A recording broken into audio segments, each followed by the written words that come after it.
I remember going up to Dan Curtis's office at ABC Studios on what street was that? 40s, early 40s? No, in the teens. Anyway, I was an acting student. I was also in a Broadway show called Promises, Promises, and I think he'd seen me. So there I was auditioning as an actress. And in my acting class, I had just been working on the Maltese Falcon. And so it was a wonderful scene that they kind of coincided. I think I figured that out later.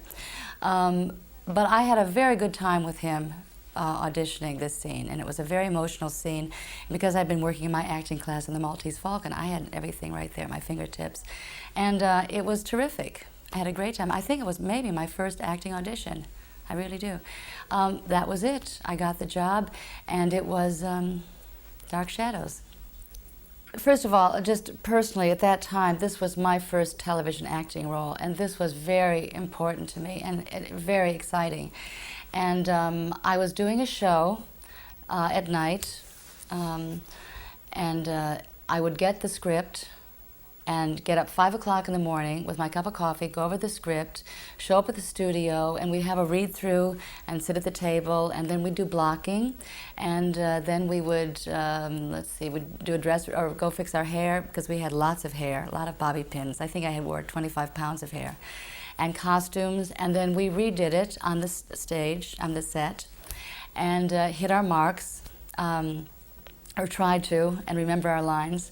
And then it was a go, and we did it. And this was incredible to me, because now, when I look back, these people, the way they worked, it was so powerful. I mean, and there was no time to do anything. So I remember it was a total whirlwind the whole time I was on the show and doing the show at night.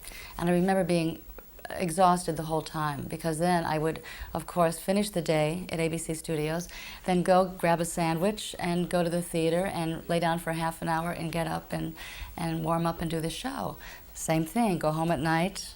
And I could not learn the script at night because I would be awake all night, so I would just put it to rest, get up in the morning at 5 o'clock with a cup of coffee and start all over again. So it was wild, you know, and was terrific. And I did something very important as a young acting student. A lot of actors are like this when they first start out. They're very pretentious in a way and very self-conscious, and they have this great high standard about, you know, and they kind of have the condescending attitude about the soap opera actors. Well, we did. I think it still goes on a little bit. Very critical, you know. Well, what a lesson. I mean, when you see people work this way, and it's so hard to get anything going, to show anything good.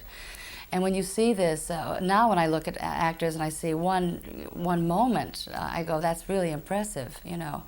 But then you realize that at that time, we were going from set to set like theater. It was not we didn't stop and set up.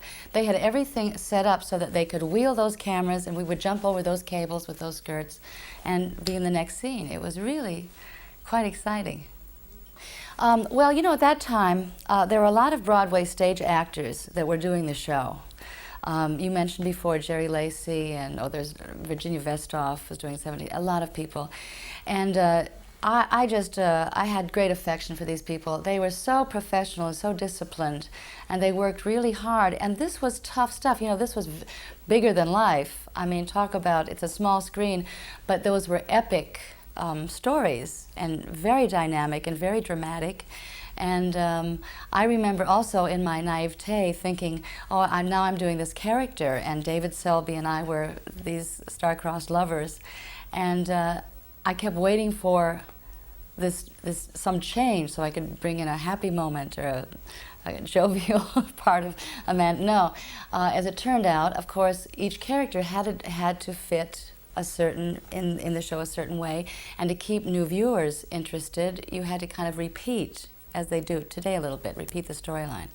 So that was a very important lesson, to learn how to repeat pretty much the same scene, but keep the story pure and different. And let's see, well, I can't remember anything too humorous. I just remember how much respect I have for the actors on the show and all the people involved, because it's so hard, and when there's a whole drama going on behind the scenes, because you know that people are just kind of winging it. And of course, some of the charm is when you will see a mic swinging or a stagehand walk behind, and we had to leave it in. And those are the funny things, I suppose, and everyone is working together to keep the show on time, and there's no time to cut things out, so what you see, what you get is what you see. Well, I worked pretty much with David and Roger, and who else? Don, I think, yeah. And pretty much with those people, Grayson, I had a real affection for her. I thought she was terrific. It was a real good family, I thought. And I was coming in, from kind of left field. And I didn't stay all that long, but I really got a sense of the support and the camaraderie. And it was really, people had to work really hard and really fast. And I left with an impression that, with a lot of respect for these people. And I really liked them. I really liked working with them. Yeah. Well, I just think it was being able to be with a group of people and doing something so different for me, and to learn. And I was very, new at this at the time, and to have the kind of I received a lot of support from people, and they were very generous to help me, and as people did for each other. It was a very, very good feeling. It wasn't. I didn't feel any negativity at all. There was already, when we were filming, in the morning, we'd get there very early, in the rain.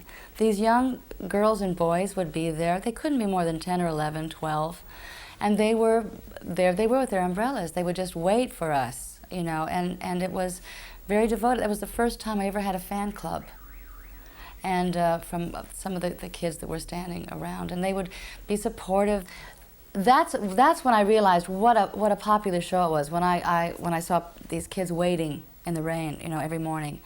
And it really caught their imagination, these stories and these characters. And I guess as I look back now, I'm not surprised. But yes, I was. Every year I would get the mail, and there would be the conventions.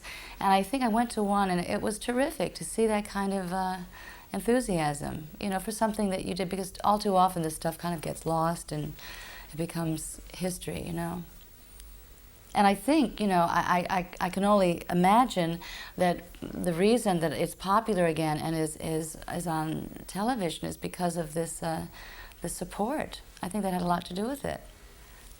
Well, I learned so much, and I think the most impressive thing for me was to have so little rehearsal time. And you get on that set, and you don't have time to rehearse. You have to hit those marks, and everybody works really fast, and they're under a lot of pressure. The cameramen, the crew, the people who whip the cable, the actors have to hit the marks, and then they would of course have the the lines up there, and you'd try to if you forgot a line, you would try to find your words and try to make it look like it was incorporated into your condition and your intention as an actor. And to do a juggling act like that was a very, very important education for me. Very difficult, and you're scrambling all the time. And boy, you really have to think fast on your feet. And it's good training, because you realize that so few times do you get a cushy atmosphere where you can take all the time and work everything so thoroughly that there's always something that's going to happen. And to have that kind of discipline and training, in a way, to take anything that comes and work with it and use it, all these surprises and obstacles, it's really good. It stayed with me.